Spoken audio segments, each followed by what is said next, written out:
আচ্ছা এই সরা, এখান থেকে এটা সরাতো। থাক থাক, ওটা তোমাকে নিতে হবে না, আমি আরেকটা দিচ্ছি, ওটা তুমি রেহানাকে দিয়ে দাও।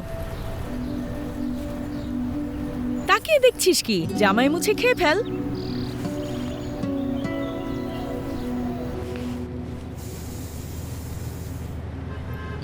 ফেলো না, এটা দিয়ে রেহানা ব্রাশ করতে পারবে। তোমাকে আমি নতুন একটা দিচ্ছি। রেহানা নে, এটা দিয়ে তুই দাঁত ব্রাশ করিস, যত্ন নিলে অনেক দিন টিকবে। আর দিও না, এটা নাও। মা থামো, আমি তো খেতে পারবো না।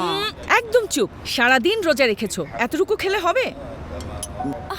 আর নে তোর ইফতার, রান্নাঘরে তোর জন্য ভাত রাখা আছে, নিয়ে নিস। হ্যাঁ কি রে, যা। সামনে তো ঈদ, রেহানার জন্য নতুন জামা। ওটা নিয়ে এত চিন্তার কি আছে, লামিয়ার গত ঈদের জামাটাই দিয়ে দেবো নে, ওটাই ওর নতুন জামা। কি খুব রাগ হচ্ছে? ভাবছেন এমন ঘটনাও ঘটে? কেউ এতটা নির্মম হতে পারে? আসলে এমন সব ঘটনা আজ আমাদের চারপাশে সবসময় ঘটছে, হয়তো আমরা তা দেখেও দেখি না। অথচ এই ঘটনাগুলো তো একটু অন্যরকমও হতে পারত যদি আমরা ভাবতে পারতাম ওরাও তো আমাদের মতো মানুষ, যদি ওদের তরে দেখাতে পারতাম একটু সহমর্মিতা ও মূল্যবোধের দৃষ্টি।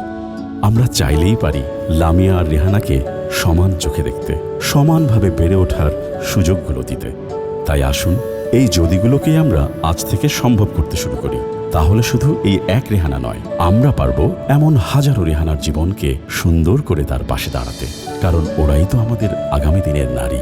আন্তর্জাতিক নারী দিবসের এই ক্ষণে মূল্যবোধ ও সংকল্পের চেতনায় হোলসিম দৃঢ় প্রতিজ্ঞ।